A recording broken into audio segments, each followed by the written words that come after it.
put on the event tonight to have you back to campus if you've been off campus for a bit. The Don Edwards Lecture Series was named after and initially endowed by a longtime member of Congress from the Bay Area and friend of the Political Science Department, Don Edwards. He was known as the Congressman from the Constitution for his dogged support for civil liberties and civil rights throughout his career. And we have in our program, which may be on your seat or perhaps you got coming in, you could find out more information about Congressman Edwards on our program. So tonight's speaker has been a fixture in the Bay Area politics for 4 decades, and he's got a lot of friends I know in the audience. But I'd first like to extend a very special recognition to members of the Edwards family who is sitting up front. 2 of Congressman Edwards' sons, Judge Len Edwards and Sam Edwards, are here. So again, thank you very much for being here. We're really honored to have you here with us tonight. And I'd also like to please join me in welcoming several elected officials who are with us this evening. Former state senator and current Santa Clara Water Valley District Board member Jim Bell. I saw Jim around here somewhere. There you are. Thank you, Jim. Also, of course, political science alum. So thank you, Jim. State Senator Dave Cortese is here as well. Okay. We also have San Jose City Council member Domingo Candelas. Domingo, let's see. San Jose City Council member Sergio Jimenez. Thank you, Sergio. And Patrick Ahrens is here as well. Patrick, board president of the Foothill De Anza Community College District. Patrick, thank you. And newly MPA grad as well. So congratulations to Patrick. All right, so the Political Science Department would like to gratefully acknowledge the support of many of our donors, including the Edwards family, who have made this event possible.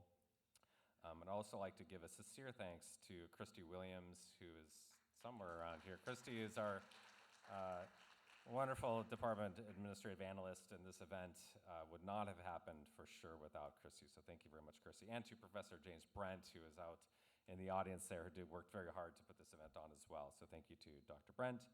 And I also want to thank the College of Social Sciences and the political science faculty for promoting this event with our students, our Pi Sigma Alpha, our student volunteers, and the student union staff who put up this fantastic stage for us.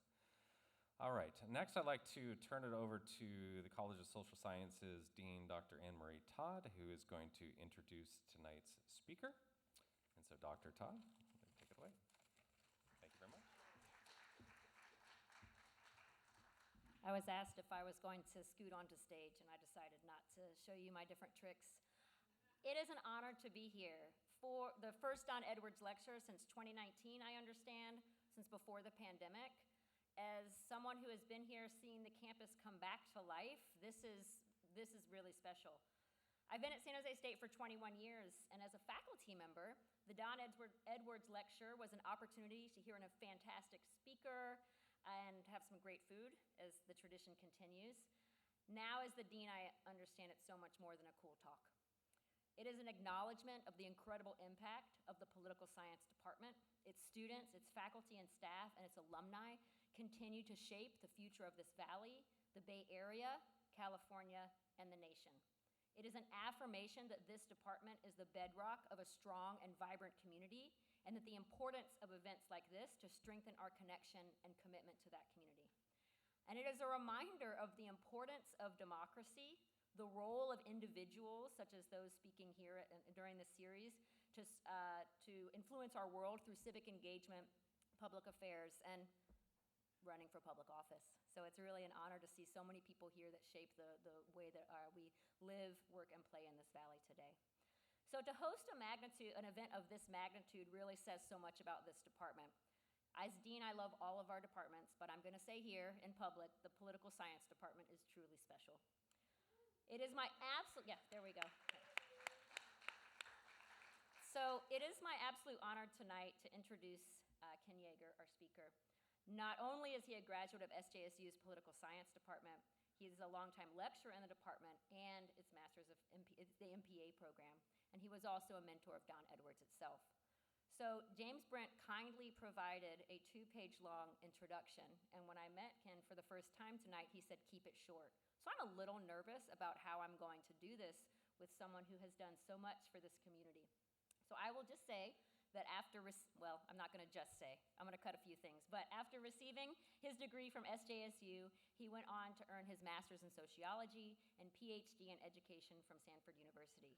As many of you know, in 1984, he co-founded BAMEC, an LGBTQ political action committee in the Bay Area that is still active today. And one of the cool things about getting to introduce someone you haven't met is to learn about the impact that organizations like BAMEC have in pushing for civil rights of marginalized communities.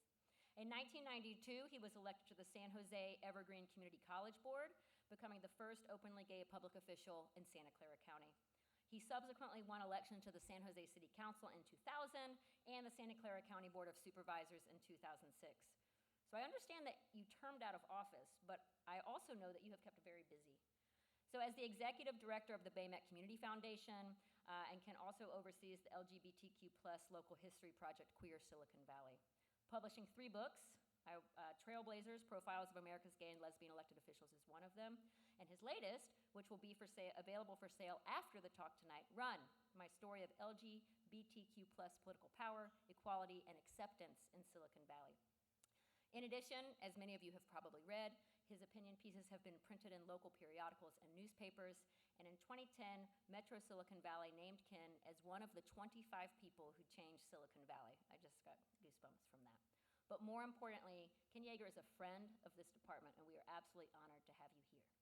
I will say before we clap, okay, we should clap. I'm sorry. I missed my cue there. I missed my cue because I'm also introducing Dr. Ken Peter, who was a professor emeritus of the Department of Political Science and has been a past chair of the department and the SJSU Academic Senate. Published on the topics such as the political theory of Hobbes, Weber, Jefferson, eco-philosophy, and collegiality. And as a member of the Senate, that's so appropriate. So about halfway through the proceedings, we'll have a discussion, we'll have the talk, and then we'll have a discussion. Dr. James Brent will distribute white index cards to anyone who would like to submit a question, and I understand the event will end promptly at 8:15. I like that. So we take a moment to silence your cell phones. And finally, I'm sorry for the false alarm there. Let us welcome to the stage Ken Yeager.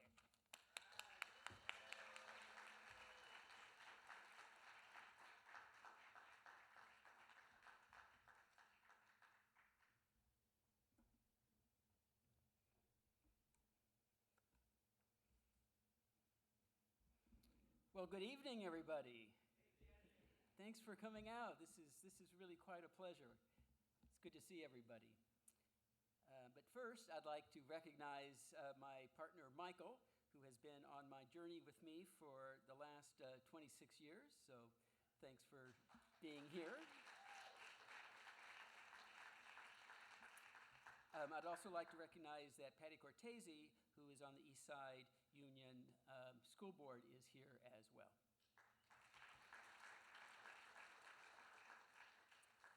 Being asked to give the Congressman Don Edwards lecture is a great honor.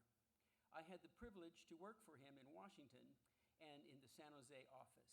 He cared deeply about the Constitution and liberties and protections it gives us all. I doubt he would even recognize today's U.S. House of Representatives or the Supreme Court.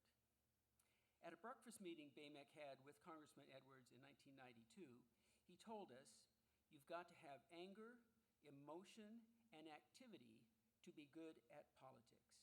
If you're not politically active, you get what you deserve. They'll stomp all over you."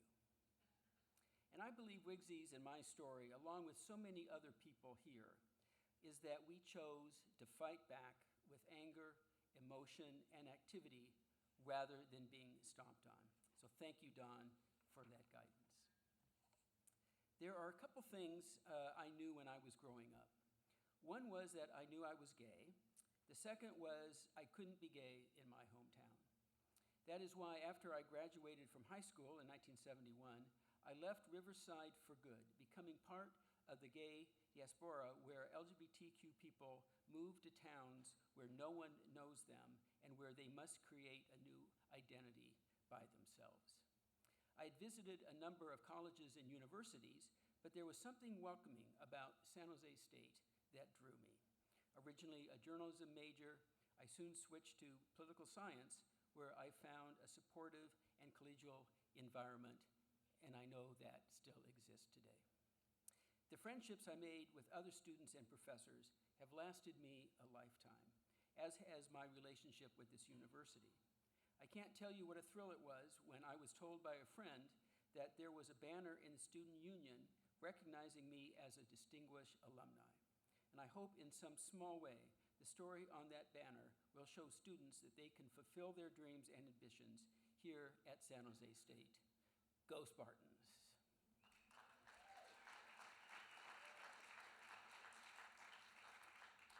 San Jose, Silicon Valley, when I just saw Supervisor Chavez here. Welcome.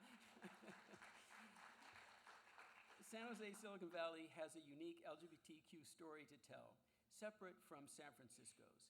Our history illustrates how queer people in a large suburban city, not an urban one, went about bringing dramatic social change. The lessons learned and the strategies we used may serve as a guide for activists elsewhere when organizing to counter the current uptick of anti-LGBTQ+ hostilities in their communities. The rhetoric being used today by far-right evangelical Christians to justify their bigotry takes me back in time. Some of this will sound familiar to those living here in 1980 because we have heard those words before. Back in the 1970s, laws prohibiting discrimination based on sexual orientation could not get passed at the state or national levels, so attention turned to cities. A number of liberal college towns began to pass non-discrimination laws. Based on this success, LGBTQ leaders across the country began to believe the public would support such measures. By far the most well-known city to enact such a law was Miami in 1977.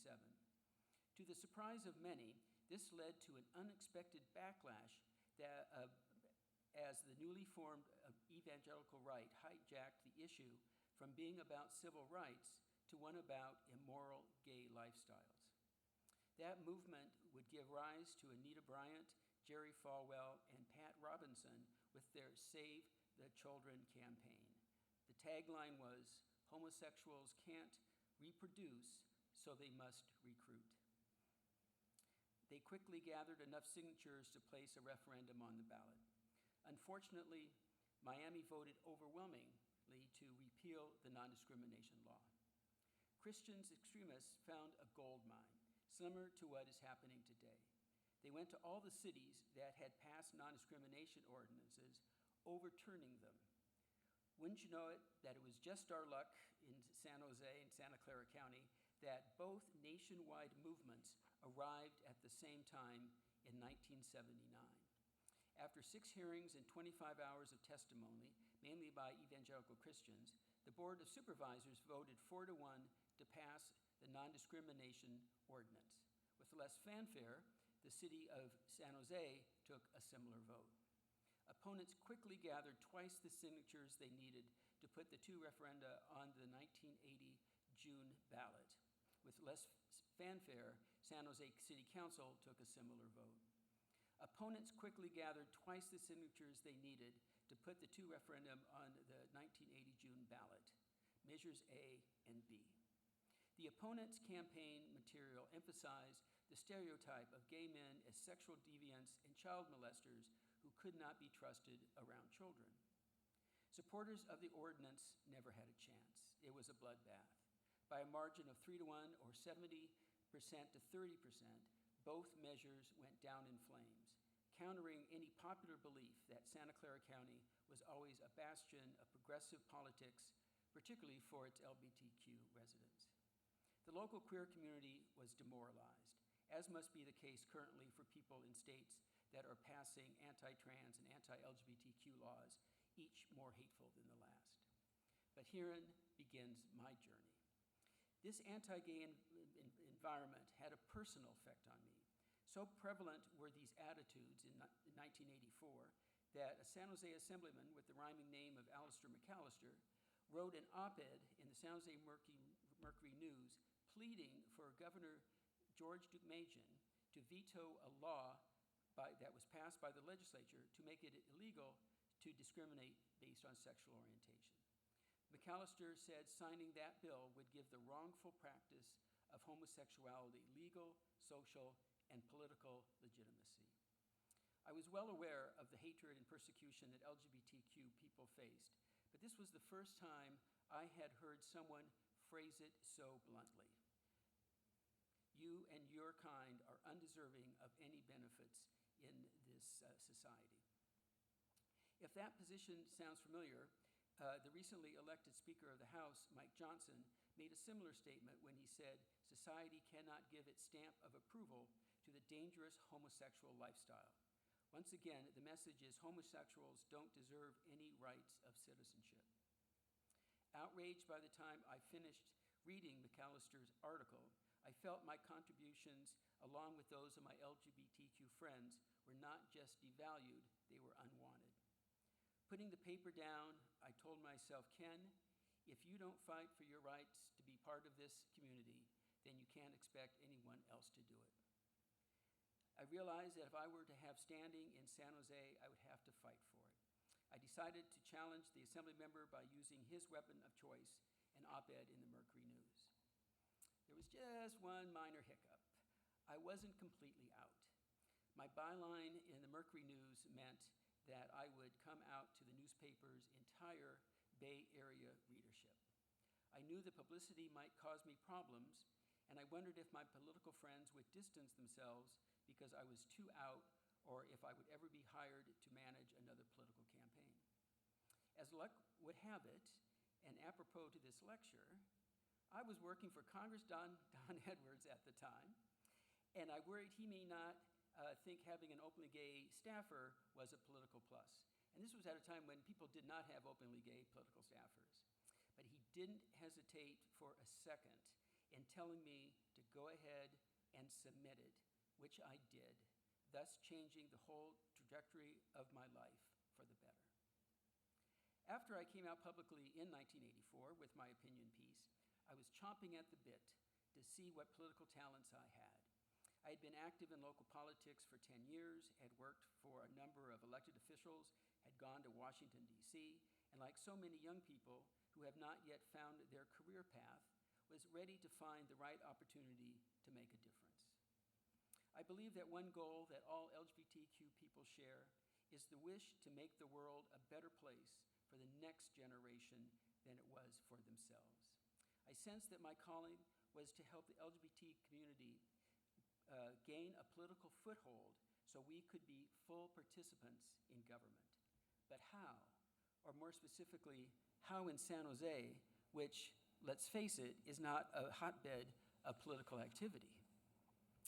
As a way for the phoenix to rise from the ashes, in 1984, that same year, I joined up with lesbian activist Wigsy Sievertson to co-found the LGBTQ Action Committee called the Bay Area Municipal Elections Committee, or BAMEC.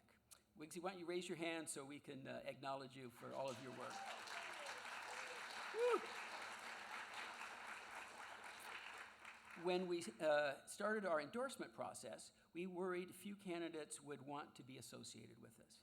One Republican Assembly member and later Congressman for one term responded that he meant no disrespect when he told us, frankly, I am not seeking the endorsement of your group. One Democratic Assembly member we endorsed and made a contribution to returned the check, writing that he was not in a position to accept our contribution. Most candidates just never returned the questionnaire. So there we were, a new political action committee with almost no one to endorse or to give money to. Not an impressive counteroffensive. The defeats of Measures A and B even affected strong civil rights allies like then Congress members Norm Mineta and Leon Panetta. Mineta was a previous co-sponsor of the National Gay and Lesbian Civil Rights Act, but withdrew his support after the overwhelming defeats of the local measures. It was of no small matter that his district included the Almaden Valley, which many people called the Bible Belt of Santa Clara County. In addition, Congressman Leon Panetta would not become a co-signer of the national bill for many years after. BAMEC worked methodically over the years with both of them until they finally agreed. Of course, Congressman Edwards always remained a staunch supporter and a co-signer of the bill. Throughout the 1980s and 90s, BAMEC met with elected officials for one-on-one discussions and to answer any questions about our issues. This was still at a time when people did not really know a lot of gay and lesbian people and often had preconceived notions. These meetings proved enormously effective, particularly with Republican representatives. It didn't hurt to take a photo afterwards that I put on the front page of a BAMEC newsletter, providing evidence of our growing influence. And needless to say, there's a great photo of Congressman Edwards with the BAMEC board. Organizing the LGBT community was key. Our enemies were an enormous help with this, by the way. In 1986, Lyndon LaRouche got enough signatures to put an initiative on the ballot that would lead to the quarantine of people with HIV/AIDS. This resulted in Wigsy and me running the successful No on 64 campaign in the South Bay. Any lingering skepticism about whether BAMEC knew what it was doing soon dissipated, and we've been regarded as an effective group ever since. As important, BAMEC began collaborating with other minority groups on their issues as well. These included the NAACP, ACI, MAXA, the Central Labor Council, the Democratic Party, and the County Human Relations Commission. Collectively, the more we all organized, the stronger we all became. As BAMEC's membership grew, so did our political clout. Starting in 1986, when we just had one elected official in attendance of our very first dinner, the BAMEC dinner grew larger each year until by the mid-1990s, it was the political event to go to, with over 500 people attending, including 100 elected officials and candidates. What a turnaround it has been. It's hard to believe that next year will be our 40th anniversary. We're going to have a big party, and you're all invited.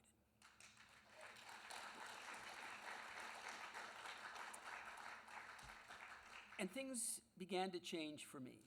Up until 1992, no out LGBTQ person had ever been elected to any office in Santa Clara County at any level.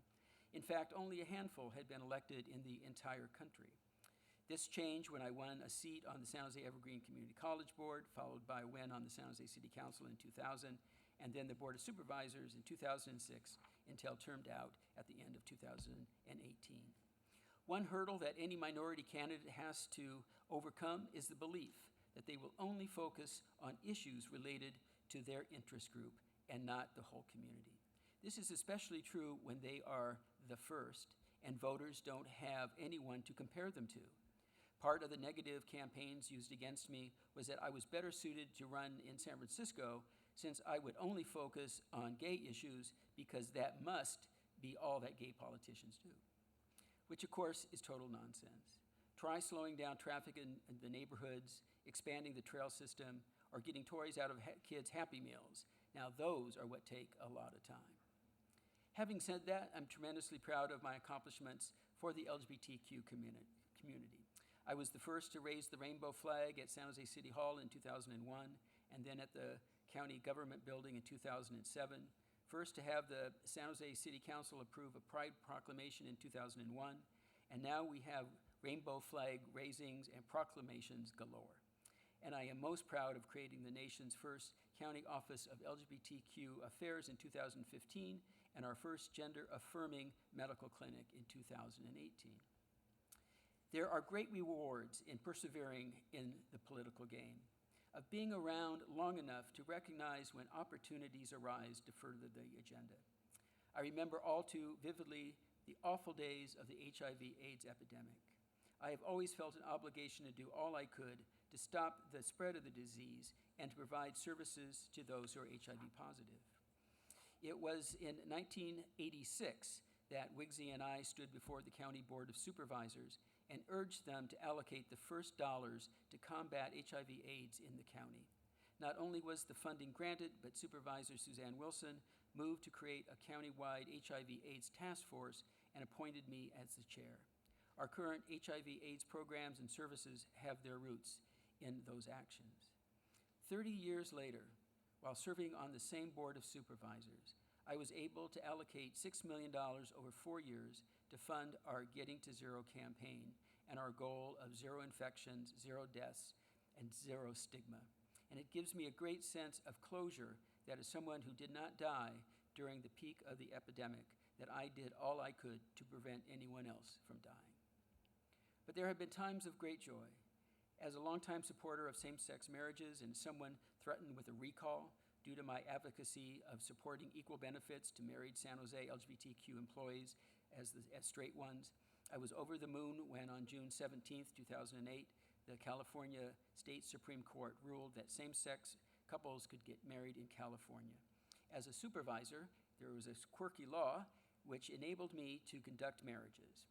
So I had the honor of marrying our county's very first same-sex couples in the 10th floor conference room with a room full of media and supporters. A setback occurred months later when Prop 8 passed, but we won the right again with the U.S. Supreme Court ruling in 2013. The lines outside the county building were even longer. I had the honor of marrying 26 couples that day.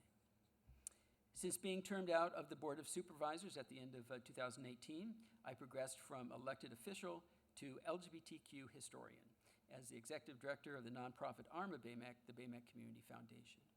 With initial funding from the county at the recommendation of Supervisor Cindy Chavez, we received a grant to start an LGBTQ history project called Queer Silicon Valley. Over the last 4 years, we created a comprehensive website of over 300 historical entries, a museum exhibit, a documentary, and now my book. And I'm pleased to announce that through a budget allocation from State Senator Dave Cortese, we have been able to lease downtown office space to curate rotating exhibits and hold community events starting after the first of the year.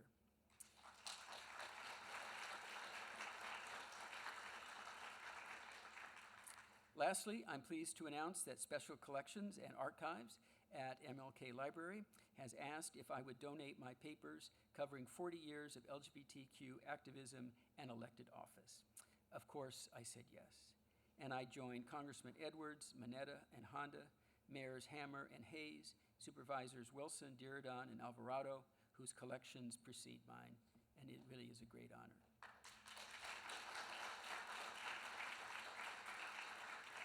So there'll be a lot of research information for political science students there. I'll end with this thought. The right to be a full participant in society has been part of my mission since that Sunday morning in 1984, when I had to make the decision whether to come out publicly as a gay man and fight for my rights to exist or remain in the closet. I chose the former. Looking back, it has become clear to me how important the role of government is in helping LGBTQ people be part of our national discourse. Society is all the better because of its LGBTQ citizens, and our government must continue to recognize us in every legal, social, and political way. The fight for equality never ends. In the words of Congressman Edwards, stay active or they'll stomp all over you. Thank you.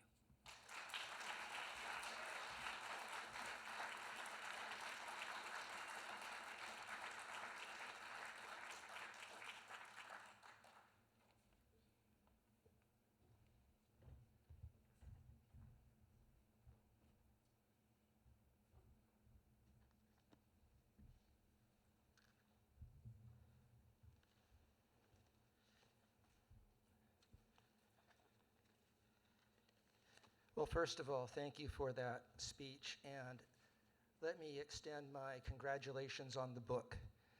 It's brilliant. It is insightful, and it is inspiring. And as a few of my students in the audience know, I'm going to be assigning it to my senior seminar next semester. So a small amount of book sales there, but I think they will be inspired and gain insight as I have in reading it. I'm going to be asking you some questions mainly about the book, and while I'm asking my prepared questions, we have Dr. Brent in the audience who has index cards. He will distribute them to any of you who want to raise your hand so you can write a question of your own, and he will magically make them appear in my hand, so later on I can put some of your questions to Professor Supervisor Yeager. So start thinking of the questions you would like to ask Ken Yeager. You talked about BAYMAC and founding it.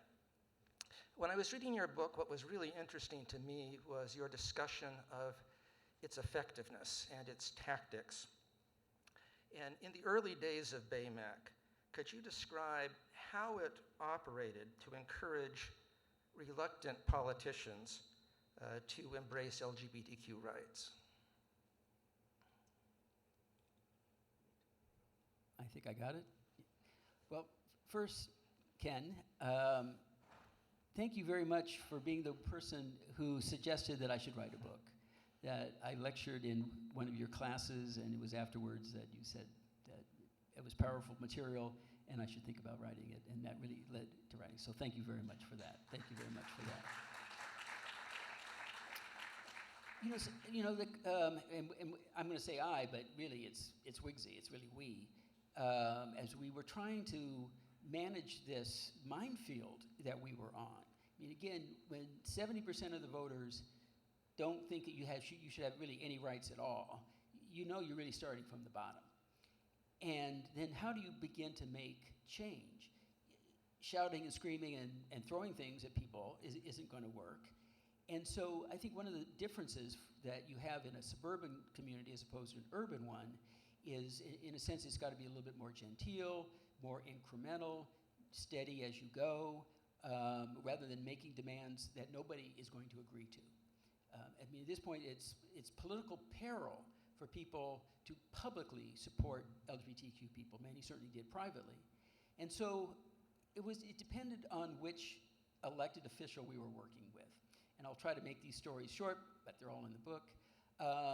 As I mentioned, Congressman Norm Mineta had taken his name off the Civil Rights Act, and so then it was a matter of how we could bring him along. We would, as we did with a lot of elected officials, we had breakfast meetings with them, or anytime we could sort of get together to talk about our issues. And a lot of it was answering questions, saying that we'd be able to work with them. Norm and Wigsy ended up having a great relationship. And so over time, he finally came around. The one thing he did ask of us, he didn't really know how many people in his congressional district would be in support of non-discriminant ordinances. And so we had people who lived in his district do a petition drive and have people sign that they supported it. And then when we gave him that list, that was one more reason that he decided to become a co-signer. So that was sort of one example. One that just is always fun to talk about is State Senator Al Alquist. And Wigsy, at this point in time, they were still trying to pass what they call AB 1, which was a state law banning discrimination. So this is during that period that we still didn't have anything at the state. And so we really needed his vote. Of our 8 state legislators at that time, 4 of them supported it and 4 didn't. So that's how far behind we were. And so anyway, we were at a cocktail party, our political party, and anyway, we asked him about AB 1, and he said, well, I don't think people who do filthy acts in bathrooms should deserve any special rights. You go, okay, we'll start there. And he said, I won't support that legislation until gay people stop having sex in bathrooms. So, okay, let's see, how are we going to do that? So that was a different tactic. I had a column in our local gay newspaper, and I talked all about what he had said and whatever, and there was a great backlash to that. And some people that were in very good support of us and him as well convinced him to do it. As it turned out, when that AB 1 was being voted on, his key was crucial. If he hadn't voted yes, the bill would not have moved. So it was nice that we had that. Then there was Chuck Quackenbush, that some people might know. He was a Republican member of the Assembly. And so when we met with him, he said, well, I thought there was a cure for people like you. And so that showed, okay, well, we have a little bit of work to do with him. But actually, it turned out the tactic was not to do anything with him because there wasn't going to be any progress. And then another way we had to do it was San Jose City Councilwoman Kathy Cole, who was a newly elected councilwoman from Evergreen, just did hideous racist, anti-gay stuff in this speech that just blew everybody away. And so then we collaborated with other people that were insulted by her, and then worked on her recall election. So again, something a little different. So we went from the genteel coffees all the way to recalling people as a way to bring people along. Thank you. A little later in your career, you decided to run for public office, as you told us. And you had a remarkable string of victories over the years, but there was one defeat.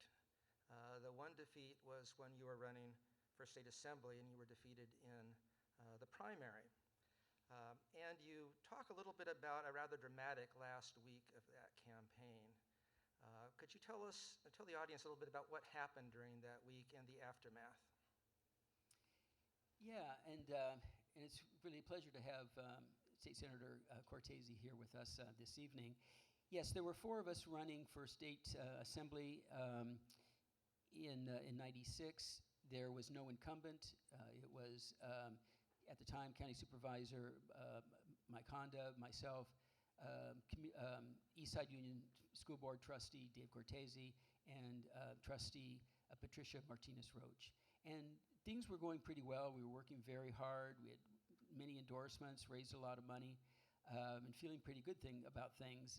And then that is when the Cortese campaign sort of set out at this hit piece, basically saying, he didn't say it was because I was gay that I was anti-family, but it was that because of my votes on various issues, I was anti-family. And so then at the very bottom of this card he sent, he said, if you put your family first, watch out for Ken Yeager. He's an ultra-liberal who fights for his agenda, not yours. And then after a brief discussion of the accusation, the piece ended with, put San Jose families first, no on Ken Yeager. And that was rare for a Democrat to send that against another Democrat. And the response and the reaction to it was pretty quite swift. People in Sacramento and in San Francisco and groups down here really criticized Mr. Cortese for that. And he and I, we talked, and he wanted very much to explain his position, that he didn't take it as gay baiting. It was just the facts. Then just to read another part of the book, and it's a great section in the book. So then we meet again. It was wrong, Cortese, but after, again, he apologizes. It was wrong, Cortese said, to accuse someone of being anti-family solely because he is gay. His eyes welling with tears, Cortese said he wished he could apologize to everyone who had sent out the piece and say how sorry he was. He worried that in some way the piece could contribute to the anti-gay climate that was fueling the religious rights attempt to overturn a domestic partner registry passed by the Board of Supervisors. He asked if there was anything he could do to show his support for the LGBT community. I could tell his remorse was genuine. Although I am not a religious person, I do believe in the healing power of personal redemption. I also know that he will now be able to fight homophobia in the circles of influence more effectively than before. And we ended up being colleagues on the San Jose City Council for 6 years, and then on the Board of Supervisors, I think it was for 10. And we worked very well together. And the other thing, too, is with a lot of opponents that you have a little scuffle there at the end, you don't really see them again. But because Cortese and I, for the good of our community and what we believed in, we really wanted and needed to work together. That's a remarkable story and a very riveting passage in the book. The transformations in both of your careers and the cooperation and friendship that you formed after a pretty traumatic moment. It's a read that you really need to do. So we political scientists learned a long time ago that the qualities that help politicians get elected aren't necessarily the same qualities that help them govern effectively. And one of the remarkable things about reading your book wasn't just reading about the string of victories at the ballot box, but the plethora of pieces of legislation in numerous aspects of life that you were able to secure and pass. Not every elected official has so much success accomplishing so much. How did you do it? Well, thank you for those comments. And I know that the place that you can get so much done is at the Board of Supervisors, because you're really dealing with people, with hearts and minds, in ways that you don't do in cities.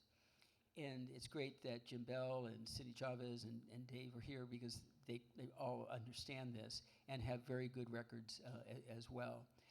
One reason why I put those stories in there was to help people, if they want to get elected to office, as sort of a way to proceed in leaving a legacy behind. And so I talk about all the people that I was able to help get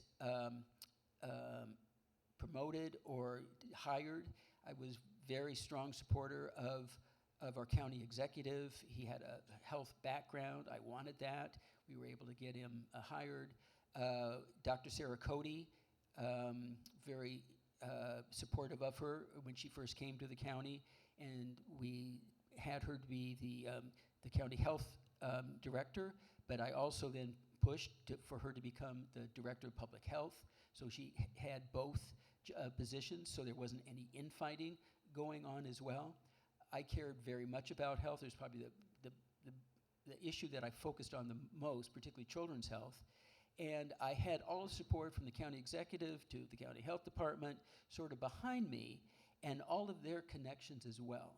And so you really have to do that before anyone's really going to pay attention to you, or you could possibly get something passed, but then if nobody's going to work on it, it's not going to go anywhere.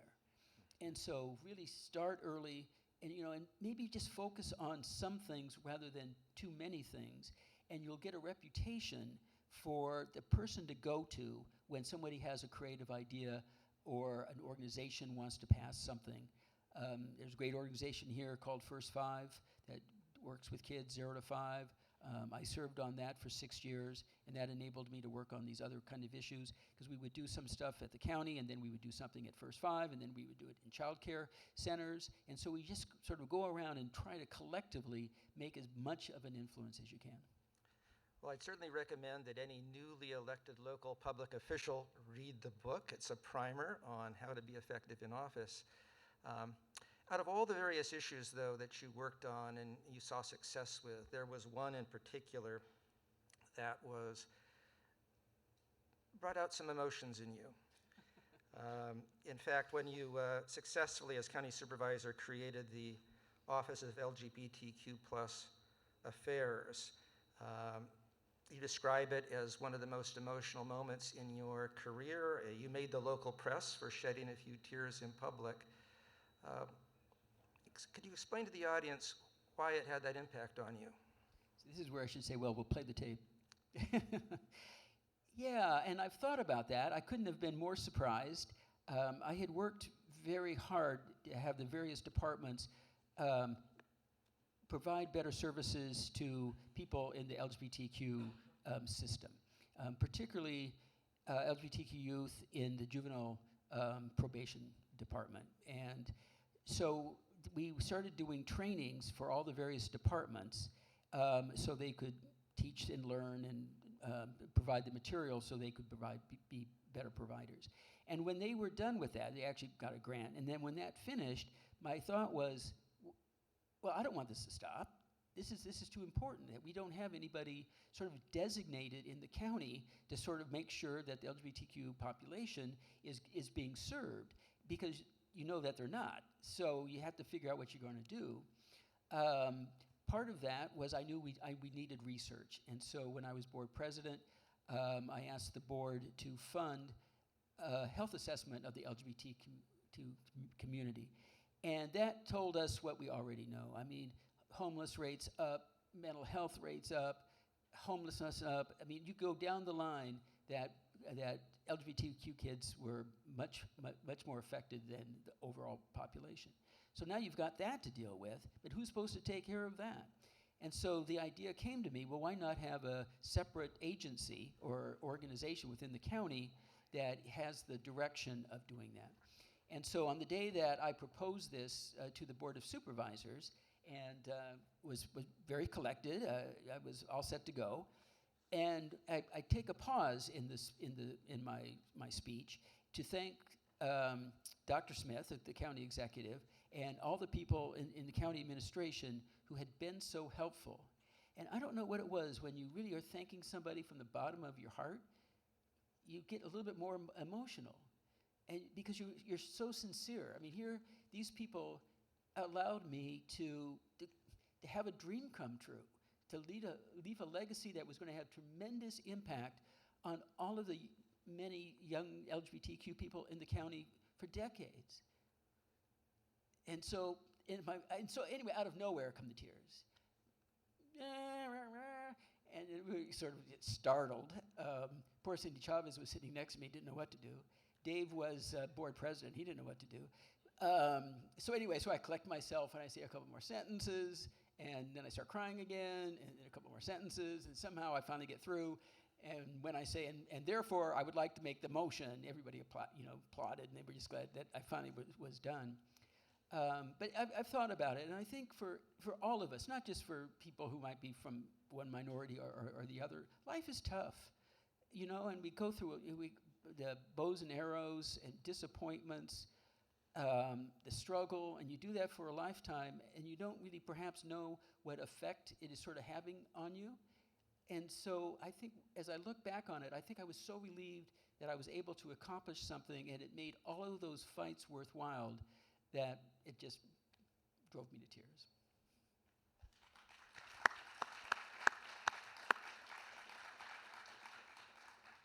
I've got one more of my own questions, and then we're going to turn to the audience questions here. You made fighting AIDS an important part of your career, and your focus on health was certainly aligned with that.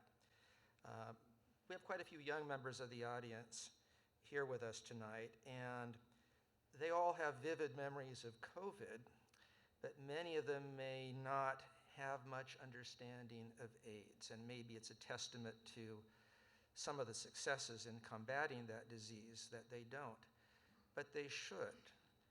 Could you explain to the younger members of our audience how AIDS affected your life and why it became an important priority for you in public office? Yeah, it's hard to believe that, given how awful, devastating AIDS was to the gay community. It's obviously there's been a lot of books, a lot of films trying to describe it, but it was just a health scare where, at the beginning people didn't know how you got AIDS, and then few people knew how to treat it, and yet people began to be dying, young men mainly, 25, 35 range. They were fine one day, and 6 months later they were dead. And so there was just tremendous fear, tremendous discrimination.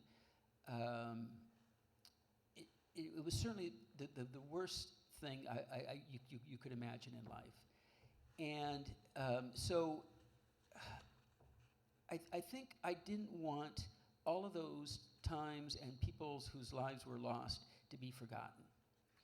And so before I was able to leave the Board of Supervisors, I worked to write a small booklet on the effect of HIV/AIDS in Santa Clara County, and took each year how many people died, what big issues were happening here, interviewed people who were able to live through AIDS, the epidemic, and told their stories, told stories of people that I knew who had died, and then at the end of it, then talk about this Getting to Zero campaign. And so, and I appreciate your question and the acknowledgement that this is not an issue that young people today should not know about. And there's the booklet itself but one of my appendices is also that entire history as well, so people can read more about how that affected people in Santa Clara County. All right, I'm going to turn to audience questions now, and there are a couple of them that are similar to each other. One asks, what one class, internship, club event, or other activity best prepared you for your future in politics? And the other question is, do you have any advice for someone looking to go into political science who does not feel smart or confident enough to be where you are standing today or sitting? Well, I wasn't confident or smart enough back then to be sitting up here now, so you can imagine my surprise. Yeah, no, I love that kind of question, and I'm so lucky to be teaching here again after I left the board, and being asked to teach the Political Science 103 class. And where's the Poli-Sci 103 students? Hey, they're in the room. Hey. And I tell them what I tell you, that X amount of decades ago, I sat probably in those very same chairs and in those very same classrooms, taking a class from Dr. Terry Christensen on Poli-Sci 103. And he says, you need to do an internship at City Hall. And so I do that with Councilwoman Suzanne Wilson. And then she's up for re-election the next semester. And so I joined the campaign team with Terry and Mona. And so by the time I graduated from San Jose State, I had sort of experience being a political aide as also running campaigns.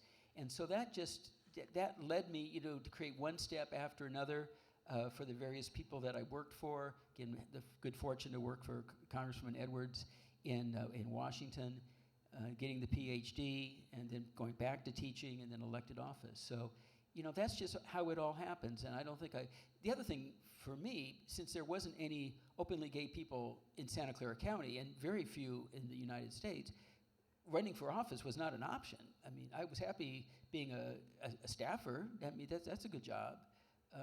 But it's only as things began to change, and some of that changed because of what Wigsy and I were doing, then allowed me to run. Well, this question has a smiley face on it, so I have to ask it. And it's a question that will bring a smile to your face. How can we buy a copy of your book, and will you sign my copy? You can all turn around. Anyway, yes, we'll be selling it.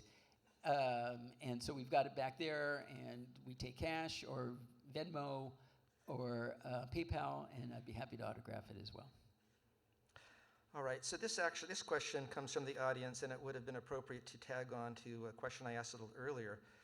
Did you receive any backlash when working on the AIDS task force for the county? If so, would you equate it with the backlash Sarah Cody has received for her work on COVID? I don't remember a backlash. I'm not saying that there wasn't. Once we created the task force, and we had a lot of doctors and public health people being involved, most of our work was on policy that would end up going before the Board of Supervisors for approval. So it wasn't so much that we were, out there in the public doing a lot of this work.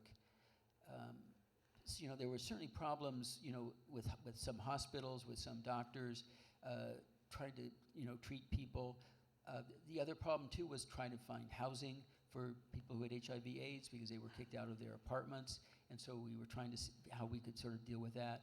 So I think the real battles were with individuals who, again, were being denied services, particularly from organizations that were funded by the county that refused to treat people who were HIV positive. It occurs to me, if we go way back to early in your career with BAMEC, you described, for example, efforts to isolate people with AIDS, ostracize them. Any parallels between those times and, say, the backlash against Asians with COVID or other kinds of bigotries that have come up with that pandemic? Well, it was one of those things at the beginning.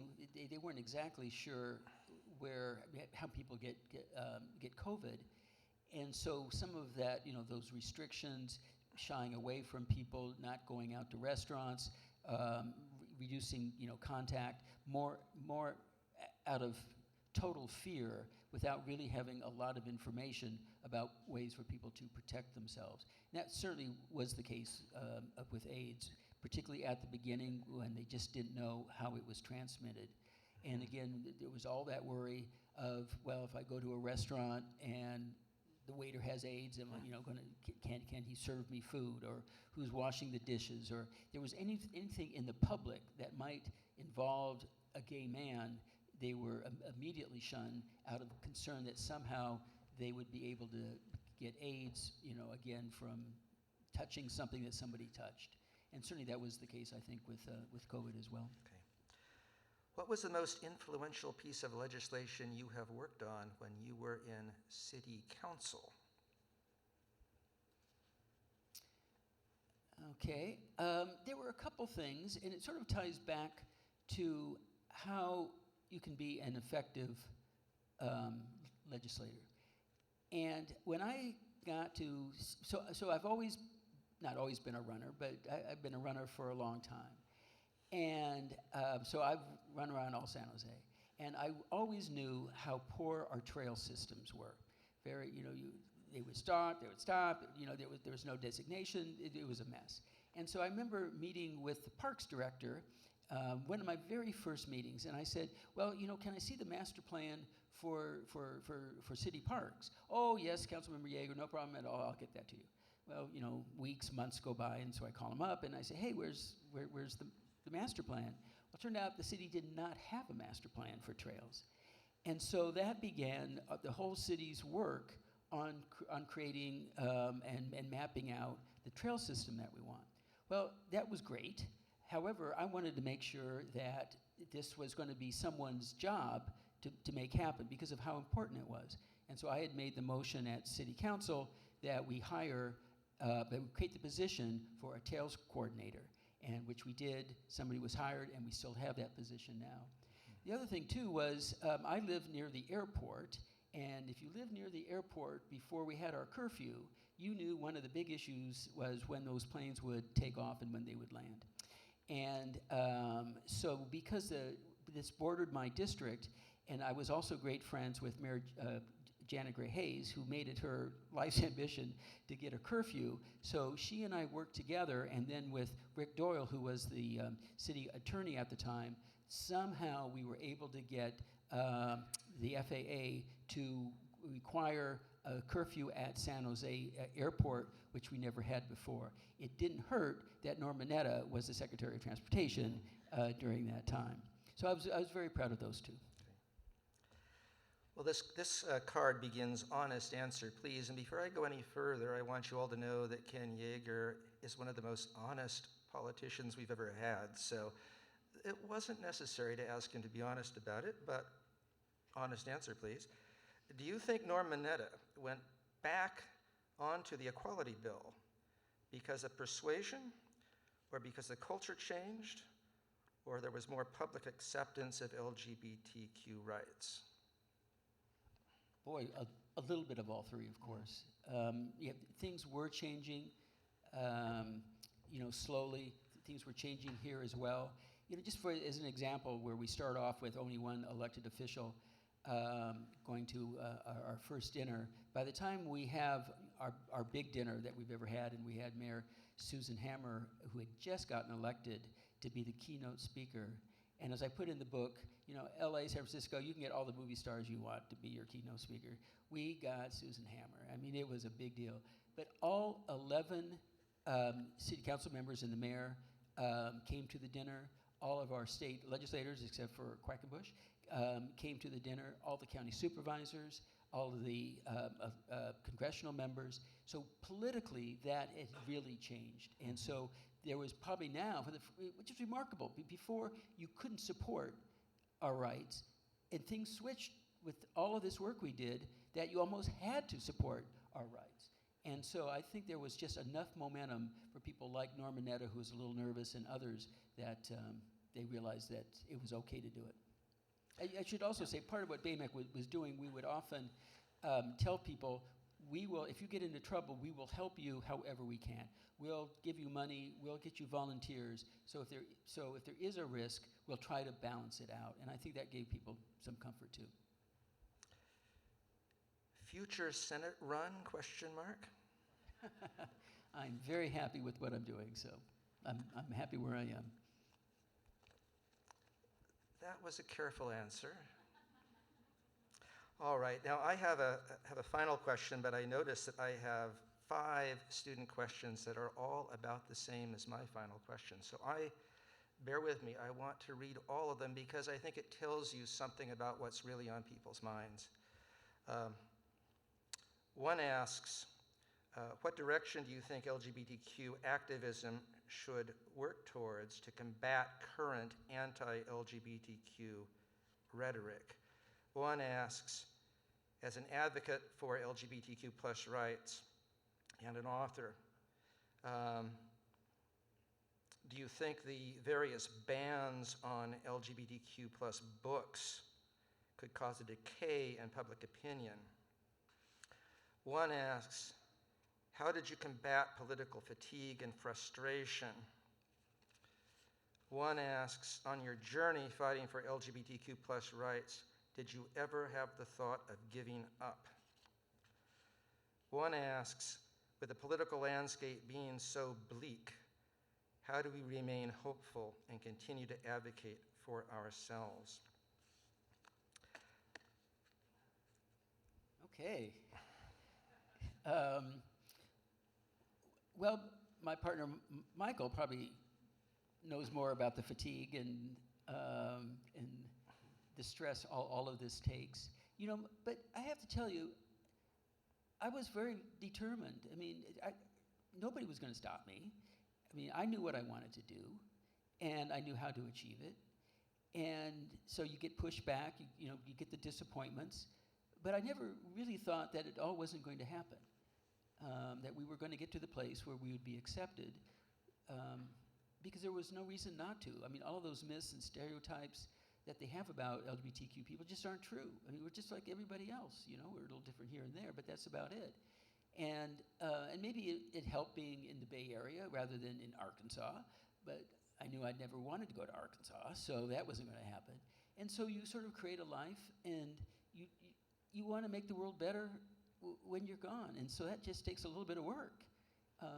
But I was always very optimistic. I have to say, you stumble a little bit, but I was always ready to keep going forward. But the worry now is, of course, what's happening nationally. That we're fine here, but this dark cloud that really is coming out of Washington and elsewhere is the big threat. And so even though we think we're fine, we really aren't. And we've just got to figure out a strategy against that. It's this whole thing about Alistair McAllister and with Mike Johnson. They really believe gay people deserve no rights, that you are not a special class. You are, what your wrongful practice of homosexuality really means that you shouldn't have any protections. And once you do that, you take away same-sex marriages because you shouldn't have the right to marry. You take away non-discrimination laws because it should be perfectly fine to discriminate against you. And so all these things that we've been battling could really all be lost. I mean, it seems a little incomprehensible that this dark cloud could cover us all so much so quickly, but as long as this group and Trump and people that he appoints, U.S. Supreme Court and all those kinds of things, there could be rough seas ahead. And I just think we all have to pay attention to it. Maybe rather now, we still support local groups, but maybe more national groups who are trying to fight this as well, because whenever we lose those battles elsewhere, we could well lose those battles here as well. Ken, I want to push you just a little bit further on that. Things were very bleak when you started out, and you helped to change things. You saw what Putnam would have called an upswing, right? That you went from a period of time when there was incredible persecution of LGBTQ people to some progress, to marriage equality. You got to marry people, for example. And so, as rough as things were over the course of your life, you had the encouragement of seeing things getting better. I think what our students are saying is they're worried that they're seeing things getting worse. And where do they reach for inspiration and motivation and hope when this dark cloud you described is hovering over them? You know, it's got to be collaboration with each other. There is so much strength in finding peers that agree with you and coming up with a plan to begin to make a difference. I don't think Wiggsy and I really knew what the plan was, but I can't tell you the hours and hours and hours that we would talk when anything came up to make sure that we were making the right decision. And we had a great board as well that we could bounce things off of. And I think that's what fed our energy and our way of thinking and trying to figure out what you do. And so it's hard, I think, particularly for younger people, to sort of be told to go to this group or that group. But I'd say the real challenge and excitement is doing it amongst yourselves. You maybe find some like-minded people, and you meet once a month, and you talk about what's happening nationally, or you talk about a letter campaign, or somebody needs, a campaign coordinator, or whatever it might be, and together, form your own group, create your own political action committee, if you will, because I think there's sort of energy and strength in that way, because, and it's a great way to make friends, and as we feel so isolated and getting off of the COVID lockdown, I think being able to share those ideas really could make a difference. So that's what I would encourage students to do. Ken, I've been signaled that we are out of time, but I want to thank you for the presentation, for the book, for your career, for being an outstanding teacher, and for being associated with San Jose State, and for being my friend. Thank you, sir. Thank you, Ken. Thank you.